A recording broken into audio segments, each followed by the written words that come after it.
Mister Karthik సినిమాలో అట్లా వాడు కోల్పోయిన ఫోటోగ్రాఫర్ అది వదిలేసినా కూడా వాడు ఏదో ఒక అమ్మాయిని నచ్చి ప్రేమించిన అమ్మాయిని వాడు ఫ్రెండ్ కూడా ఒప్పుకుంటాడు, సరే అది ఇదని పెళ్లి చేస్తున్నాడు ప్రేమ్, ఏదో లైఫ్ ఏదో జరుగుతున్న టైంలో వాడు ఏదో బాల్కనీ నుంచి కింద అంత మస్తు పిచ్చి పిచ్చి. అది ఇంకోటి ఏంటంటే ప్రేమ్, దాని తర్వాత వాళ్ళ ఫ్రెండ్ పెళ్లి జరిగేటప్పుడు అది ఇది చూసుకుంటాను ఇంటికి వచ్చేటప్పుడు వాడి ఫ్రెండే వాడి పిల్లని ముందు పెట్టాడు.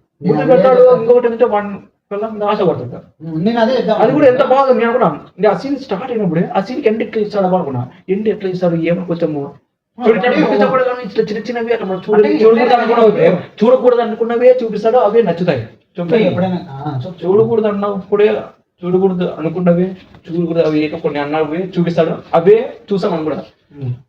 దాని ఆ సీన్ ఓపెన్ అయినప్పుడు నేను ఏమంటున్నా అంటే ఎట్లా ఎండ్ వస్తుంది అంటే ఈమె వాటితో ఒప్పుకొని కొన్నాళ్ళు ఉండి పరిస్థితులు చూసి వద్దనుకుంటుందా, లేకపోతే ఈ స్టార్టింగ్ చంప కొట్టి పక్వాను అంటుందా, లేకపోతే ఏదని ఆ డైలాగ్ ఏందో తెలుసా అప్పుడు చెప్పేది, అప్పుడు చెప్పే డైలాగ్ ఏందో తెలుసా, నువ్వు తొందరగా పెళ్లి చేసుకోవాలి.